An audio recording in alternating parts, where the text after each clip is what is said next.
Hi everyone, just a quick announcement before you get started on this episode.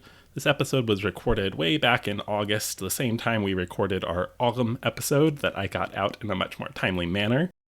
Editing takes a little while and I just have not had that many hours to spare between PhD funding applications and some teaching and tutoring and things of that sort. And Michael's actually moved back to the States at this point, but I am committed to get this continued. So my goal actually is to see if I can even get a couple more podcasts recorded, whether with or without Michael, this month, and get a total of 12 episodes out for the year. So we have an average of one a month, even though they would be released very sporadically. Fortunately, December is pretty open for me at the moment. So I'm hoping that's going to be feasible. So a holiday treat for you all if that actually happens, or even if we just get 11 episodes out, that would be pretty amazing. So the episode you're about to listen to actually pairs really well with an episode that came out just on the 8th of November from the Medieval Irish History podcast out of Maynooth University. So I do recommend you also go and listen to that after listening to our episode here. Without further ado, enjoy the episode, and we will talk to you all again in the near future.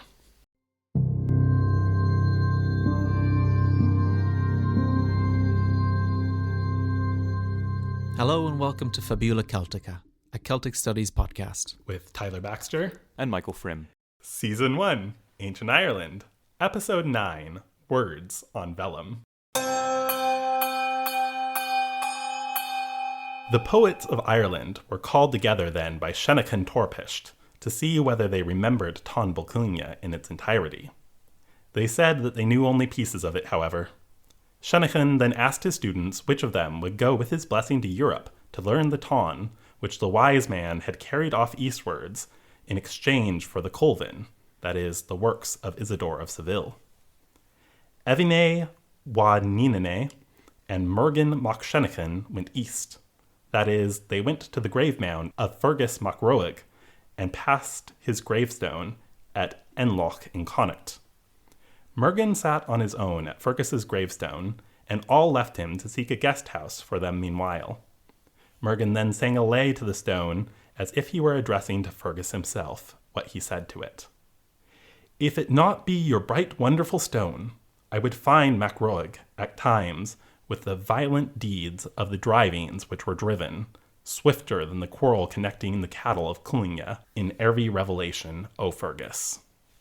With that, a great fog fell around him, so that his family could not find him for 3 days and 3 nights, and Fergus came to him then in beautiful apparel, that is, a green cloak and a hooded tunic embroidered in red, with a gold-handled sword, bronze sandals, and brown hair. Fergus then related the whole Táin to him, as it happened, from start to finish.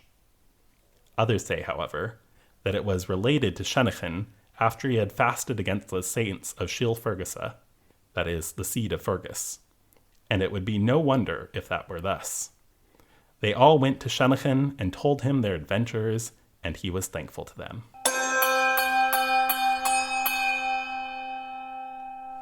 Today's episode opens with a very short story translated by UCC's own Kevin Murray called The Finding of Táin Bolcúine.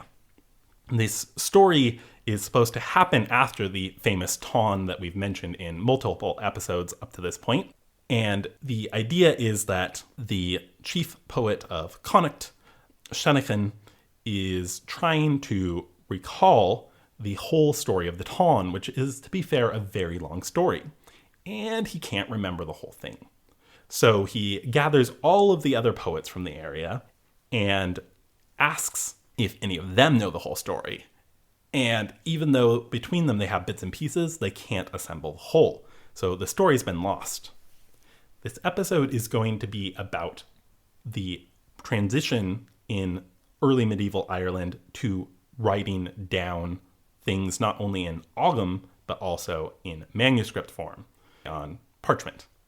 The reason that I chose the story to start us off with is this idea of oral tradition not being reliable enough. It's going to be something that you forget over time. And so I think this is one of the rationales for which writing becomes so established, because we know for sure that a lot of what was written down was traditional material, and they were very concerned with keeping that traditional material preserved and bringing it forward to future generations.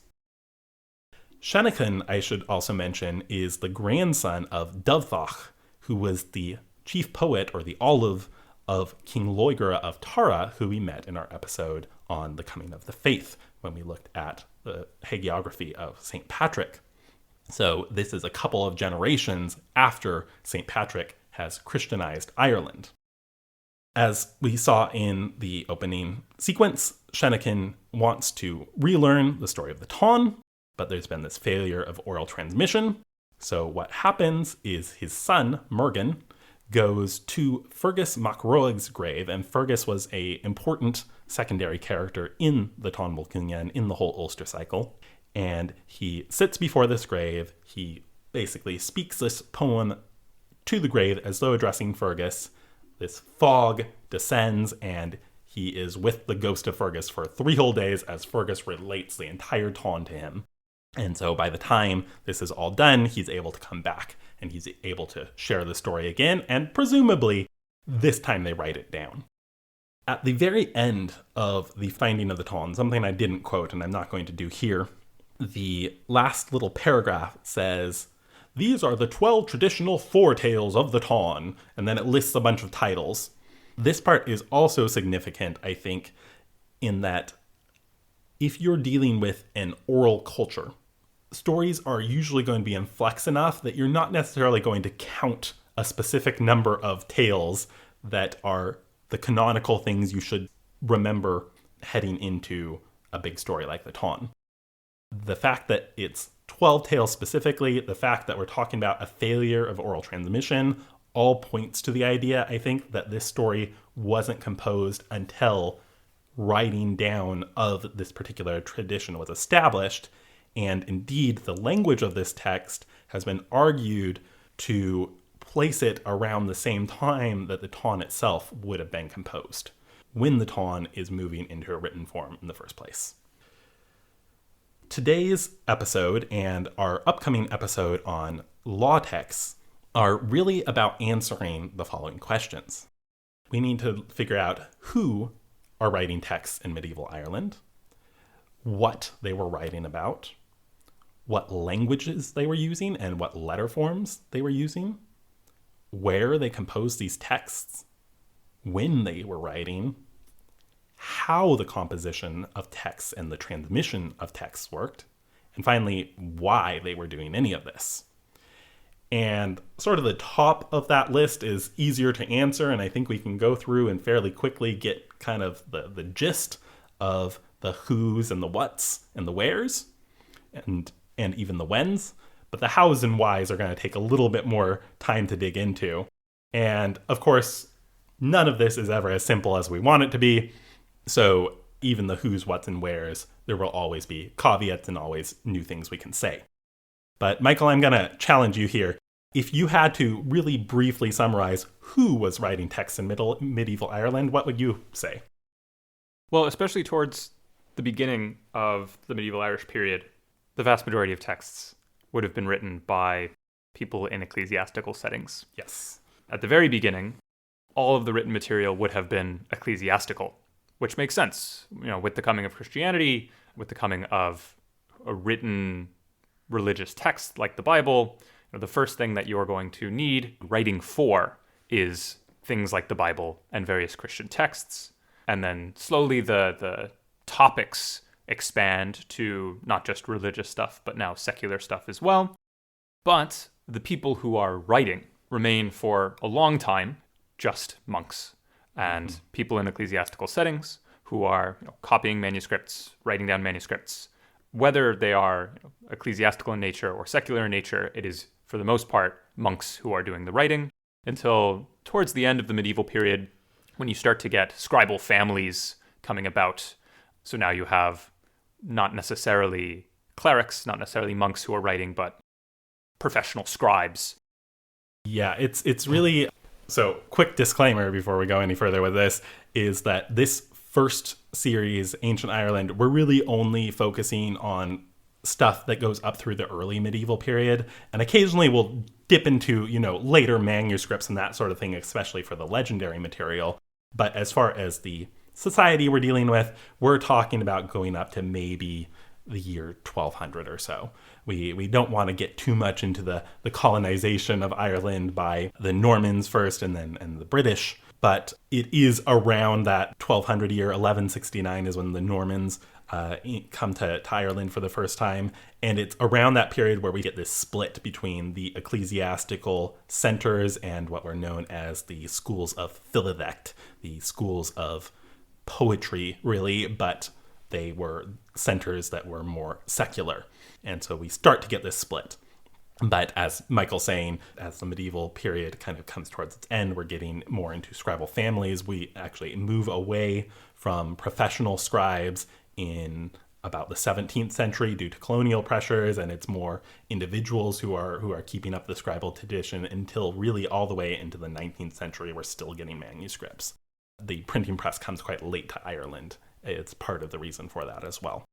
So that's a pretty good synopsis of who, and it deals with a lot of the when, actually. It's really, we'll look at what the earliest non-Ogham texts that we still have reserved in Ireland are in a few minutes.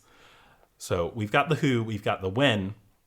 Again, Michael, if you had to synopsize, and this is a much harder question because it's much broader, but what are some of the main categories of what they were writing about?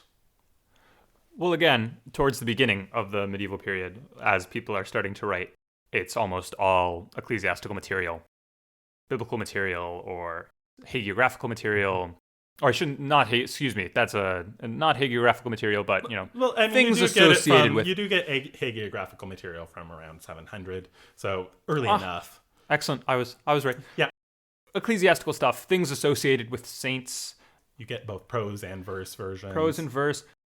Almost all, in this very earliest period, it's going to be ecclesiastical stuff. Mm-hmm. It's not until a little bit later that you start to see, or at least that we have evidence for, because there's some linguistic evidence for things being earlier than the extant material. I imagine we'll get into that later, but it's not until a few hundred years after the first writings on manuscripts that we start seeing secular material being represented. Right. And I guess we can categorize legendary material that's not fully Christian in nature as something that is... We'll go ahead and put that in the secular bucket for now, I think. Yeah, I guess my use of the word secular was a very loaded issue. We're just trying to separate canonical Christian stuff from everything else. Exactly. But I guess just to add to that list, we based on linguistic evidence, we're looking at kind of maybe around the year 800 is when we start to get into more of the secular stuff. And I guess within types of things they're writing in the earlier material, and really, if we'll just go ahead and we'll take the whole medieval period up to about 1200, about we're taking the series anyways, we're getting things like computus materials, so tables like where they're calculating different things, such as the very important question of when is Easter this year. We get our annals, which we've mentioned before, nice little descriptions of what's happening on a year-by-year basis. We get poetry of both ecclesiastical and secular topics. We get genealogies and king's lists, so all sorts of stuff. But the bulk of what we're going to be talking about in the upcoming episodes are drawn from legendary texts, as we've been doing, as well as from legal texts, are going to be a major source for understanding the society of the early medieval Irish. Another question, this one's probably a little bit easier to answer. What languages were they writing in? Well, there are two choices. Uh-huh. So towards the beginning, you get Latin exclusively. Mm-hmm. Pretty much everything is written in Latin, which makes sense. That's the language of... Minus Ogham. Minus Ogham. When you're seeing something on a manuscript in the earliest period, it's going to be Latin, which makes sense. It's the language of Christianity, the language that has come through Roman Britain, come through as part of this intellectual exchange. And then in our extant material, we begin to see a transition to what are called transition texts, where you get a mix, a hybrid of Latin and Irish. And oftentimes the Irish is in the marginalia, we call it, stuff that's written in the margins or between the lines, glosses and commentaries. And in those cases, it's really cool because you have often, you have a Latin text, sometimes even, Latin grammars, and then you have these little glosses in Irish that are clearly like for students learning, what does this Latin word mean? You could so imagine something very similar in, a Spanish textbook in a high school today. Or my favorite kind of gloss when it's something like the scribe complaining, "My hand hurts." Exactly. I don't have an Irish example on hand, but we both took the same, well, different years, but we both took the same palaeography course at UCC. And there's a project that postgrads are expected to do for it where we choose a manuscript to transcribe a folio of or a leaf of, and we have to do this what's called a palaeographic analysis where we talk about the letter forms and the script and all of that. And I chose a manuscript that was Cotton Vitellius V5, I think, but it is a bilingual Latin Old English text, which I chose because I was still early enough in my languages that I had some Old English and some Latin, so I could play them off against each other and see whether I was understanding what was going on. But there were a couple of folios in there where you get these glosses at the bottom of the leaf. And one of them said, this was Old English, "God me helpa." And then a few folios later, "God help meinen handum." So I was really, really sympathizing with that poor scribe. He did beautiful work, and different scripts were used for his Latin and his Old English, which was really interesting too, but it was the same scribe going through. You really get a sense for these scribes' personalities. There's one where, I forget what the phrase was, but the implication was, "I'm so hungover right now. Someone please help me." I think it was like, sorry, it's like, bad hand, drink much last night. Yes. It's a very small thing. These are not grammatically complex notes. They're whatever it was. I do have one example in Irish that I can pull up here. Yeah, please do. Bendacht for Amen Ferguso. Amen. Mar war dom. A blessing on the soul of Fergus. Amen. Because I am cold. Oh.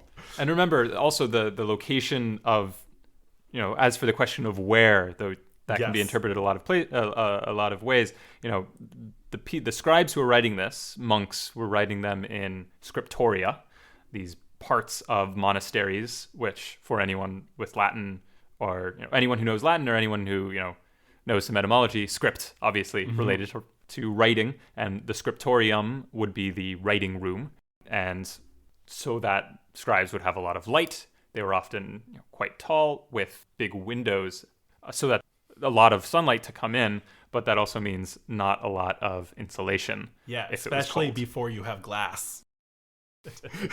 So you really have to feel bad for Fergus here. Yeah, poor Fergus. Oh, these scribes had it rough.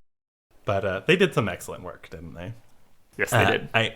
That's actually a good point to transition to the where. I guess one other aspect of the what, though, is what kind of letter forms were they using? And we've already really answered that question to a certain extent, because in our episode on Ogham, we talked about Scholastic Ogham, where they are using Ogham in manuscripts, though this is quite restricted. There's not a lot of this. It was probably a rather cumbersome way to write, and it was more something that you had to learn to really be accepted as a scholar, and it was a matter of prestige.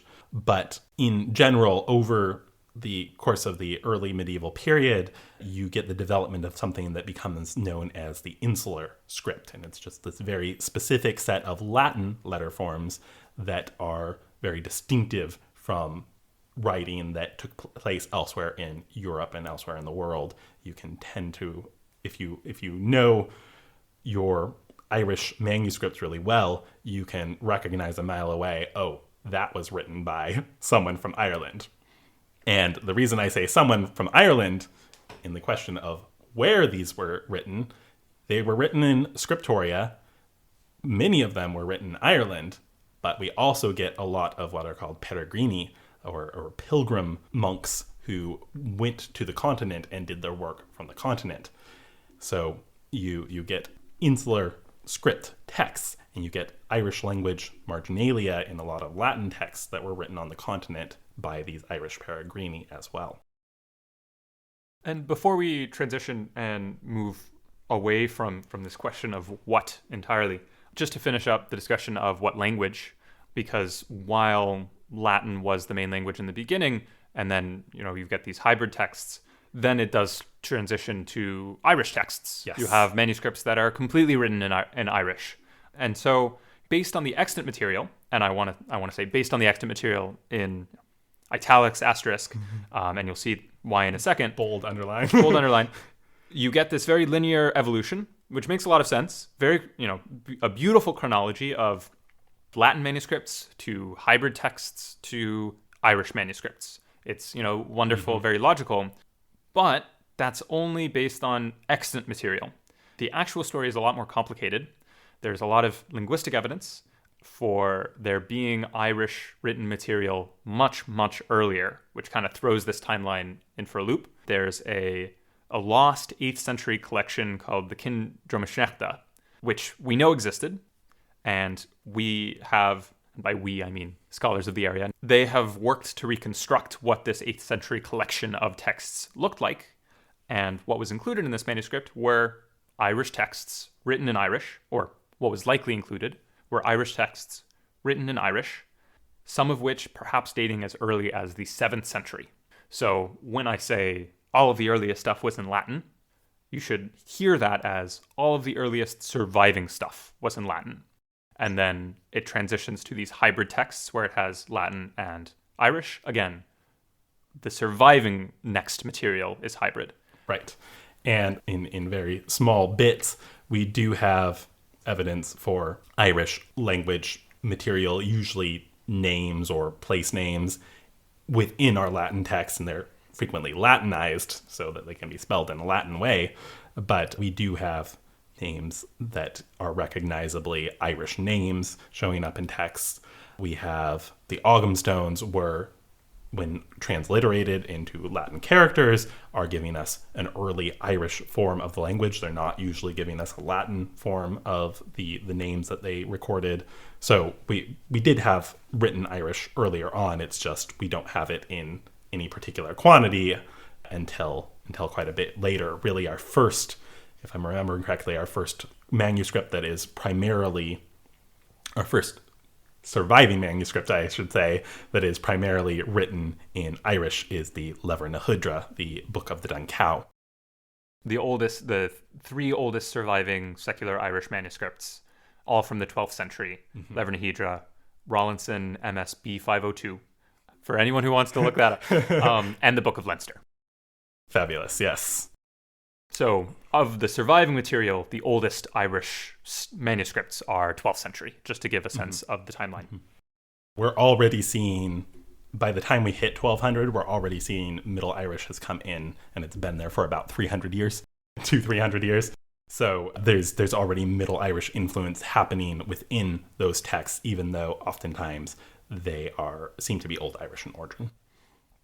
We're going to move at this point to focusing more on the when, in the sense of what are our earliest examples of writing that have survived to this day that are not Ogham stones, that are other forms of writing, including a manuscript.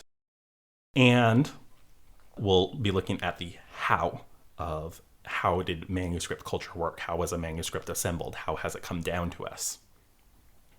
So this is a good place to remind everyone from our last episode that Ogham comes first from around the year 400-ish, and we're getting Ogham stones until about the year 600-ish. Ogham was based on the Latin alphabet. It seems to be the general consensus as of today, but in our last episode we talked about a lot of the debate that went on to get to that conclusion. The earliest surviving specimen of Latin letter forms, as opposed to Ogham markings, come from the 6th century. So, what are our examples of Latin script? What are these 5th century examples? There are 3. And that's all we've really got to work with as far as our earliest examples. We have the Inchigal pillar, located in County Galway. We have the manuscript known as the Codicology, which is dated between 560 and 600. And we have the Springmont Bog wax tablets, which are dated to about 600. So looking at these one at a time, Inchigal is an island off the coast of County Galway. The name is from Inishnagall, which means the island of the foreigner. There are a couple of ecclesiastical ruins on this island, and there is a particular pillar stone there that reads in Latin script inscribed on the stone, not in Ogham script, Lia Lugadon Maki Menwa, something like the stone of Lugith, son of Menwich. And if you were paying attention to the last episode, that sounds a heck of a lot like the same format that is used with an Ogham stone inscription. We have stone of the name of someone, son of so-and-so. So one possible explanation for this particular stone in Inchigal is that it is a transliteration of an earlier Ogham stone that is no longer extant. Or perhaps that it is recreated under the inspiration of an Ogham stone, but using Latin script instead. The Codicology is a proper manuscript, actually on parchment or vellum, I should say. Its name means something like the battler or the champion, which at first will seem a little strange because it is a psalter. It is a book of psalms, and it is impressively the second oldest Latin psalter in the world. Only about 58 of the original 110 leaves remain, but that's still quite a bit. We're very lucky to have it. The reason that it is called the Codicology seems to be that, and this will just really emphasize how lucky we are to still have this text, that during the medieval period, the Codicology was attributed to St. Columbkille. It was believed that Columbkille or Columba had penned this text himself. And there's still debate about whether or not that may be the actual case, that this was penned by the saint. This manuscript was believed to bring fortune to those who had it, and specifically came to be associated with fortune and battle. So the Codicology was kept within a shrine, a book shrine, or a reliquary that was supposed to protect it, and it was this very fancy box, essentially. You also get reliquaries that contain the remains of saints or things saints touched, things like that. And that's appropriate here if this is indeed a text penned by St. Columbkille. So you got this manuscript inside a fancy box, and whoever possessed it at any given time would bring it into battle with them because it was supposed to be a good luck charm and make sure they won the battle. So we're really, really, really lucky that this thing is still around, even if about 40% of it is no longer with us. The last early example of Latin letter forms that survive is another very fortunate find that is thanks to our lovely preserving bogs. And these are known as the Springmont Bog tablets. They are 6 wax tablets, and I'll explain what that is in a second. They were recovered from a bog in County Antrim in the north, and they have what remains of some scratched in Latin psalms again. So 2 of our 3 early survivals are psalms. So as Michael was saying earlier, Christian material. A wax tablet is a really brilliant early version of a whiteboard or a blackboard, where you have essentially a wooden frame with a rectangular indentation that you can pour hot wax into to create a very thin, flat surface. And when the wax cools, you can take a metal stylus and scratch into the wax to practice writing or to write temporary notes. And I say temporary because since it's wax, all you have to do to wipe your slate clean is to heat up the wax again, melt it again, and let it cool again, and now you have a fresh writing surface to work with. That was very important because vellum was incredibly expensive. We'll talk about its production in a second, but it's made from animal hide. Yes. Which is not a reusable substance. Yeah, and once you get past an animal or two, a single animal can already be pretty expensive.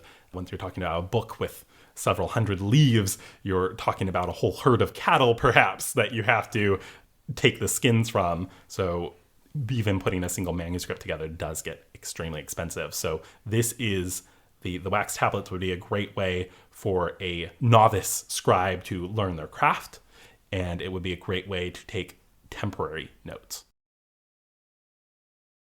As I was saying before, we've got manuscript culture evidence for it, and manuscripts that are extant all the way from the Gothic in about 600 up through the 19th century.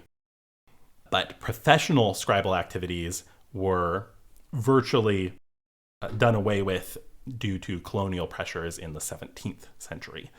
But, the year 600 to the 17th century, that's a pretty good run for professional scribes in Ireland.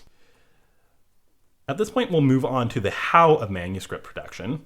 And we won't get too super detailed about this. What I'm going to do is, for anyone who is interested, I'm going to make sure to include in the references and suggested media to this episode links to a couple of YouTube videos that do a really good job of actually showing you the processes that we're going to talk about and walking you through them. So this is really just going to be an overview. But to start, we'll look at what Michael was saying about parchment or vellum and the production of that product to create a writing surface, because paper is not what was being used primarily at this point. Parchment is the general term used for any kind of writing surface that is made from animal skin. Well, vellum is specifically made from calf skin.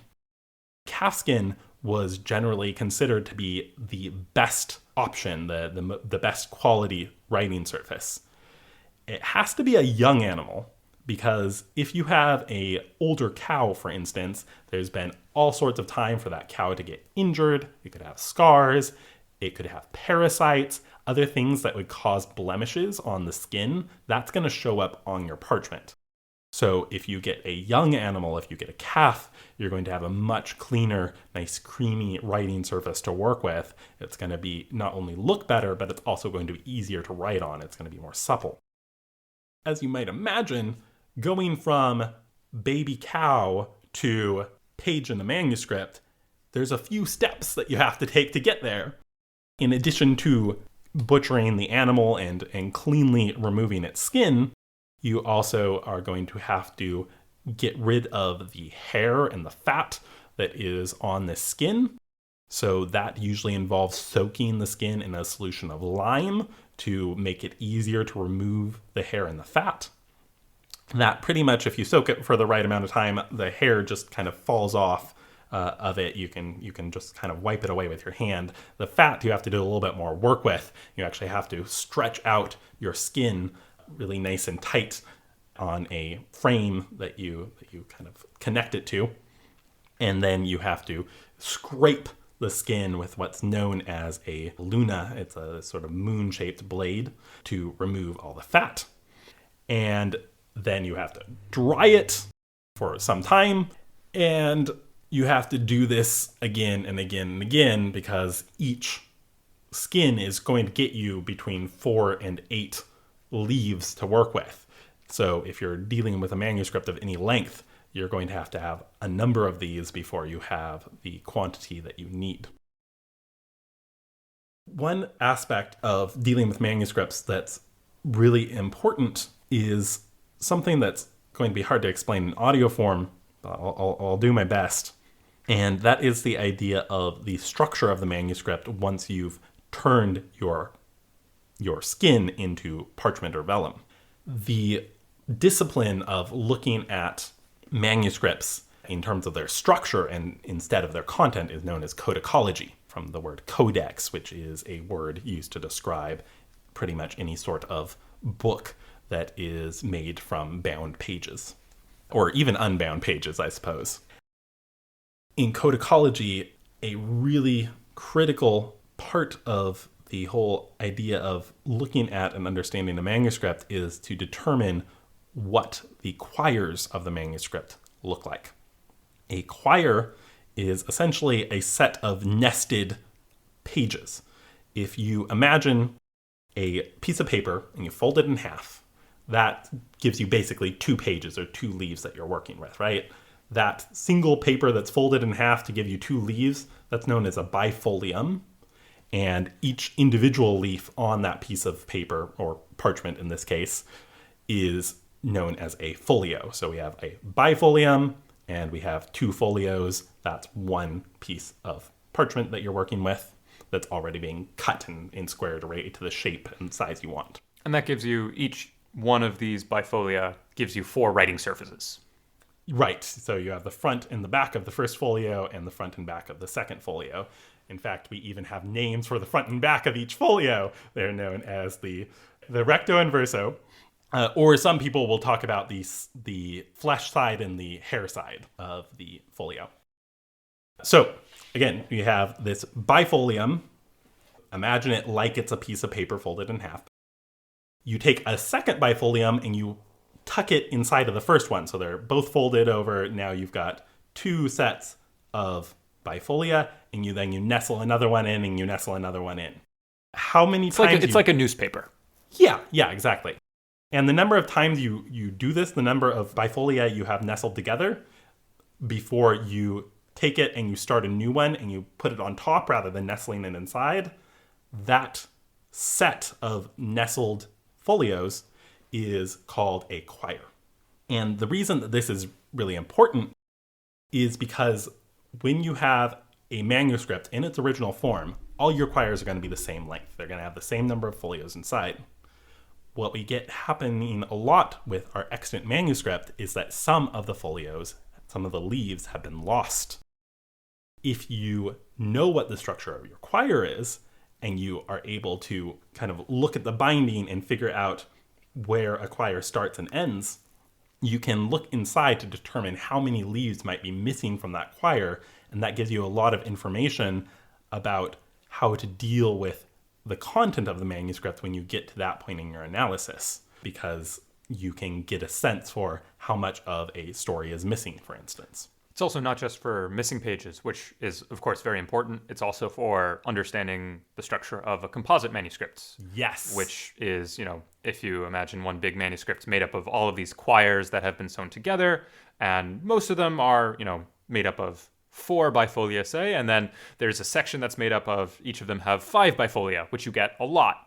Now you can say, oh, I bet this was at one point 2 separate manuscripts that have been put together. Yes. And that happens all the time. Yes. And so understanding this structure of quires is important to being able to map out the structure of codices and full manuscripts. Exactly. So this quire, once you have that, you take each of your quires, you stack them all together, and then these are sewn together in order to bind them.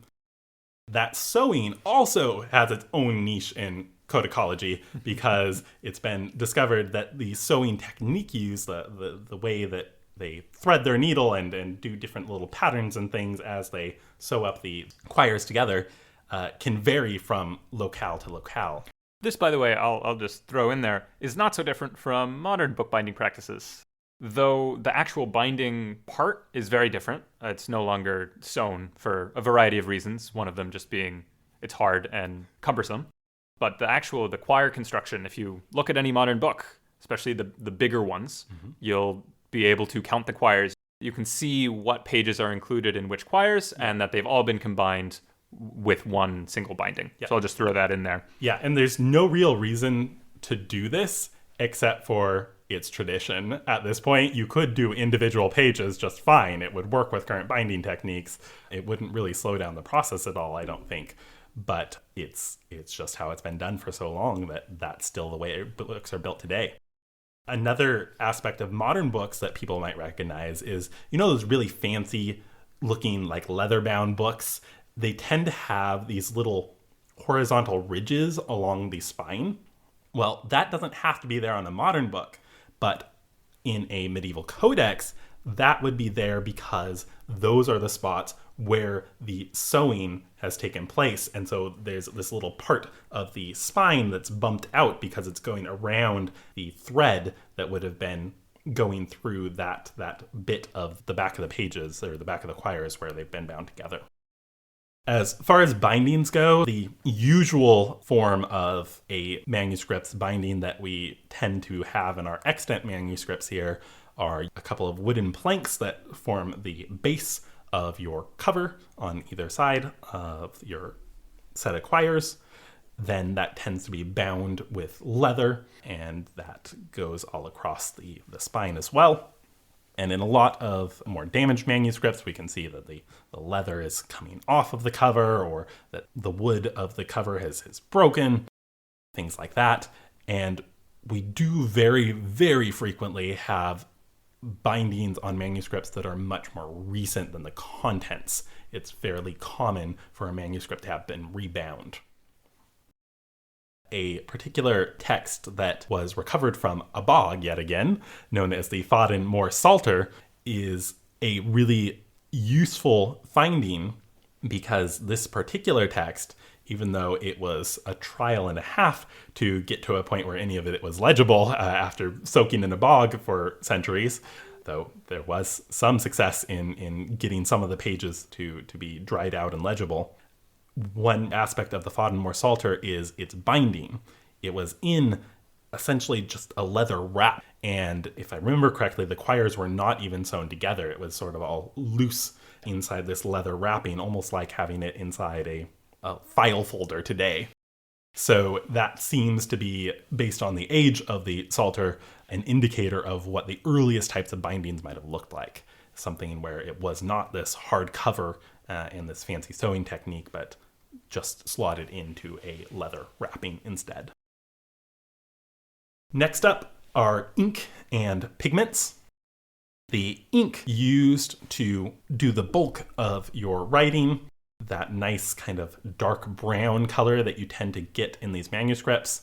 There is a site, ISOS, ISOS, which stands for Irish Script on Screen, .dias, which is Dublin Institute for Advanced Studies, .ie, where you can go and you can look at digitized manuscripts. So if you want to see this for yourself, you can go through hundreds of Irish manuscripts. But the lovely dark brown color comes from a combination of crushed up oak galls, which are these little growths that form in an oak tree when a gall wasp, a specific type of wasp, lays its eggs in the tree. It's sort of this reaction that the oak has to protect itself. And these galls contain tannic acid, or tannins, that when you crush it up and you mix it together in a solution with iron sulfate and something like gum arabic as a binding agent, that tannin and iron is something that is initially water soluble. So when it's wet, it's really useful ink, but after it dries, it turns dark brown. It's no longer water soluble, so it's not going to wash away after it dries, and it darkens over time with oxidation. So it's a really, really handy, really easy pigment to create that has just these three ingredients that are pretty easy to come across. As far as pigments for other types of color, you get all sorts of different materials being used, but just some examples are you could use red lead to produce red coloration.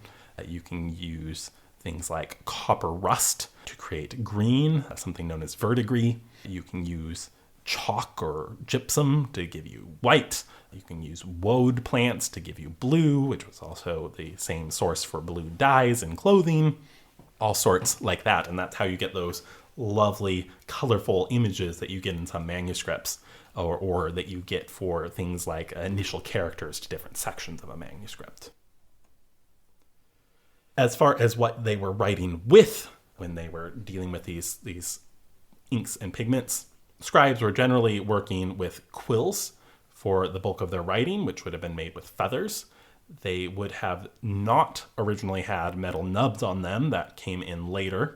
So they would frequently have to recut the ends of their quills to fix their little nub, especially because you couldn't just gracefully drag your quill across the page, you had to actually use some force because unlike paper, parchment or vellum does not just absorb the ink readily. You almost have to scratch into the surface, and that will allow the ink to stay where it's going to be in place. The way it was described to me is unlike writing with a pencil where you're kind of scratching graphite onto the surface of paper. In this case, you are truly trying to get ink to absorb into the animal skin. So you have to dig deep for the ink to get there. It's like tattooing, I suppose. I guess so, yeah. Probably not as deep as tattooing, but something like that, yeah. Yeah, it's somewhere between... Same process. Yeah, it's somewhere between tattooing and writing with a pen when you're really stressed out. You would also have knives that you could use for scraping. You could actually erase from your writing surface by scraping at what you wrote down, because since you're dealing with animal skin, it's thicker than paper, so you're not immediately going to tear through the other edge or the other end. Although, fun fact, when you've made a mistake with ink and you can't scrape it away, how do you erase it on this beautiful manuscript, super expensive vellum? You can't just throw it out and start again. You have to erase it somehow. And so there was a development of various methods to mark erasure. Yes. One of them being to just circle a letter or a word with several dots.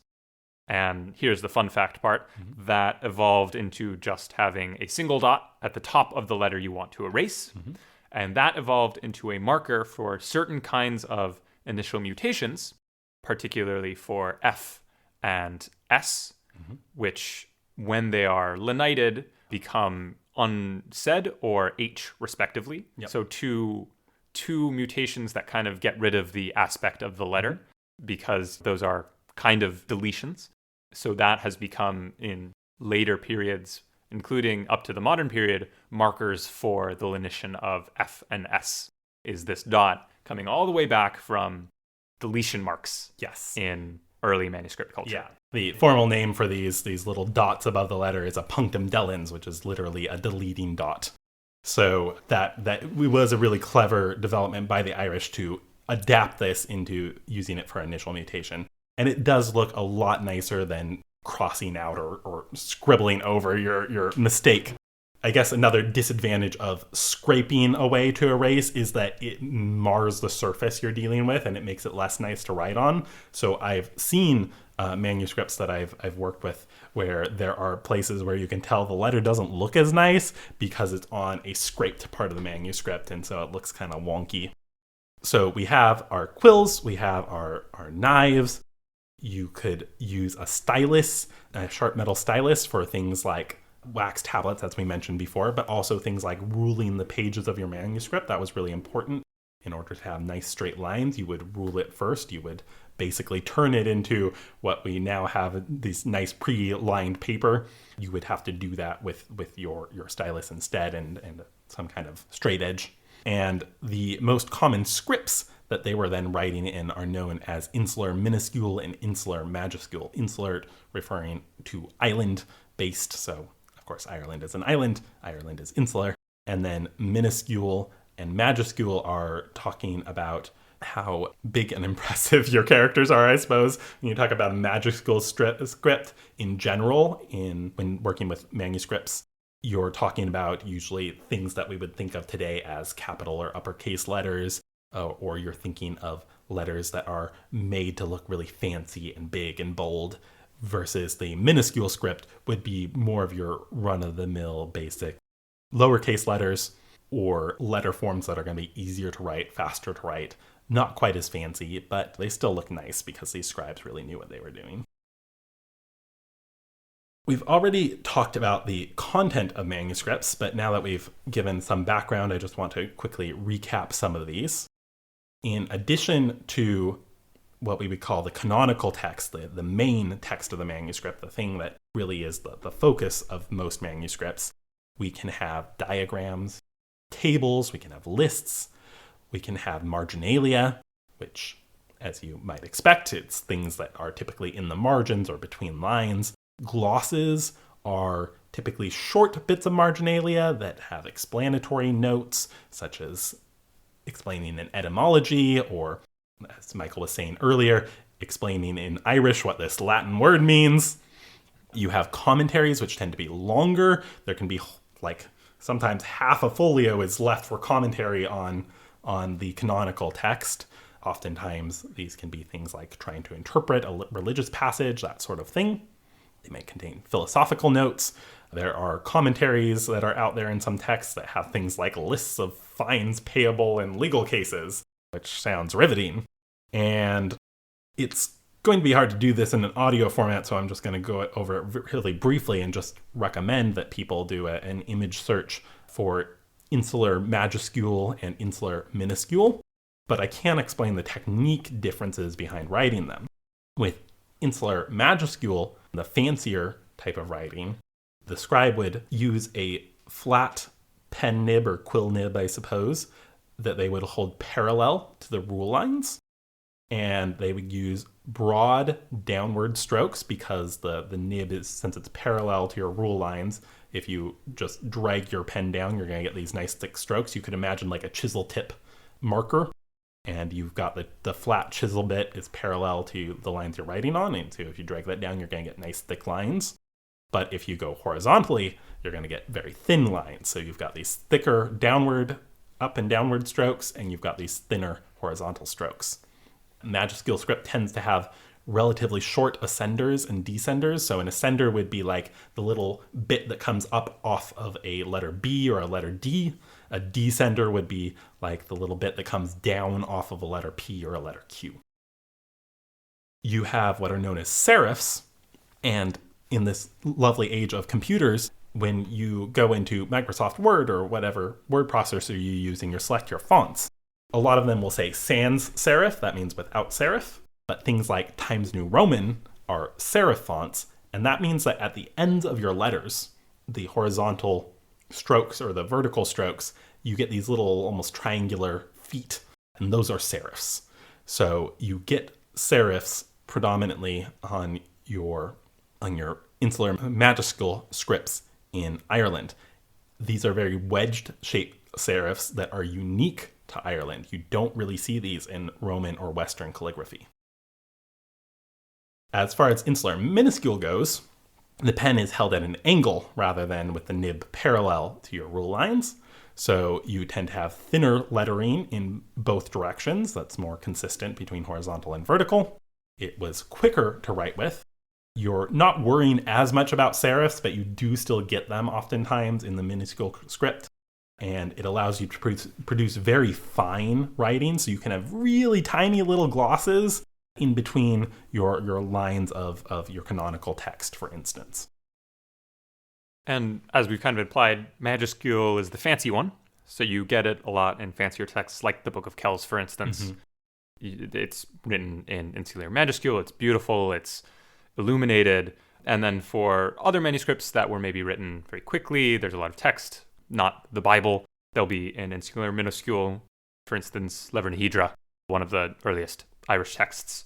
I believe that's insular minuscule throughout. Yeah, you will also frequently get a mixture. In fact, you'll usually get some amount of mixture. Even something that is almost completely an insular minuscule script will oftentimes have majuscule initial letters to different sections of the text. And that's when you get your nice illuminated letters, or sometimes just I wouldn't even necessarily call it illuminated. Sometimes it's just a big, extra large, oftentimes colored letter to start a section. Like how we start sentences with a capital letter. Yeah, and like how we sometimes get a fancy capital letter at the beginning of published books. Still happens. All this is to say that putting a manuscript together is an extremely demanding process.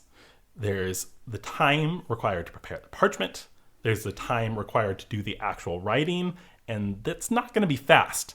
I mean, these scribes are trained, but you still have to account for they're working with these feather quills that they're constantly having to repair. They're constantly having to re-ink their quill. They're having to scratch into the paper. They can't just write really quickly across. They're having to correct for different mistakes. They're having to rule their lines. It's going to be a lot more time consuming than it is for us today handwriting something on pre-lined paper.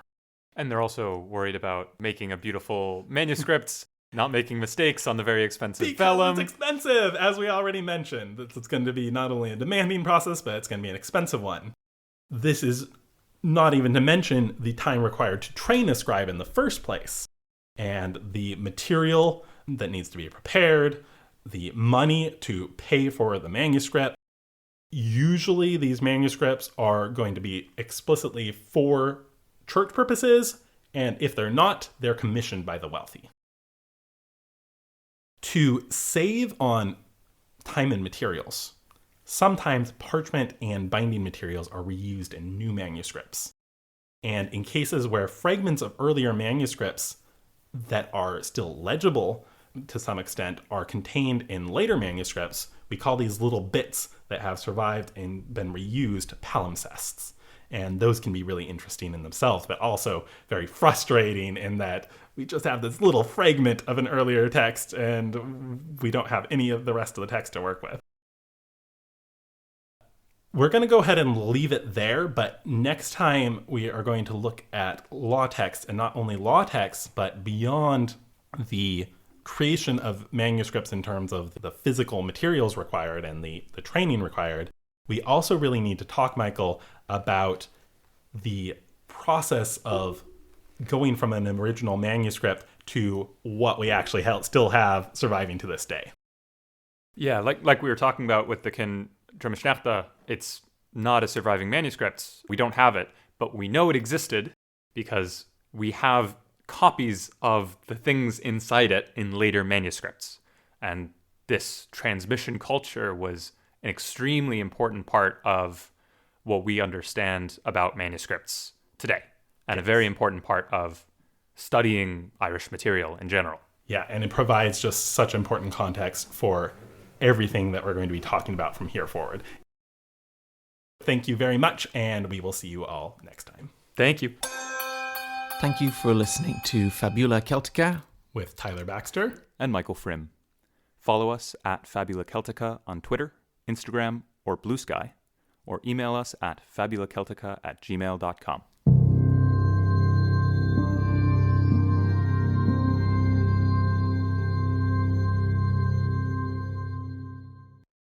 Season 1, Ancient Ireland, Episode 9. Episode 9. Let's try that again. I think what I did was combine the word 9 with words. So it was placed into this lovely, what's the word I'm looking for? The Fancy box. Yeah. No, there's a name for it. You're right. Wikipedia no, will know. This. Fancy box. Reliquary. No, not quite. Got more bloopers. Hold on, I can find this. It just says silver case. That can't be it. Place the catach in a silver case and deposit it. Oh, no, that's where you There's something. Yeah, reliquary box. Reliquary. I was right. Yeah. Yeah. Oh, cumdach. Yes. Cumdach or book shrine. Shrine, that's the word I was looking for. Okay. Let's try this again. In fact, we even have names for the front and back of each folio. They're known as the the verso and reverso. No. Verso and recto. Not Reverso. verso. Not reverso. I knew it was R. Recto and verso. Yeah, Recto is the right. front, verso is the back. You're absolutely right. Other- Cut me saying reverso. That's terrible. Katrina would be so mad.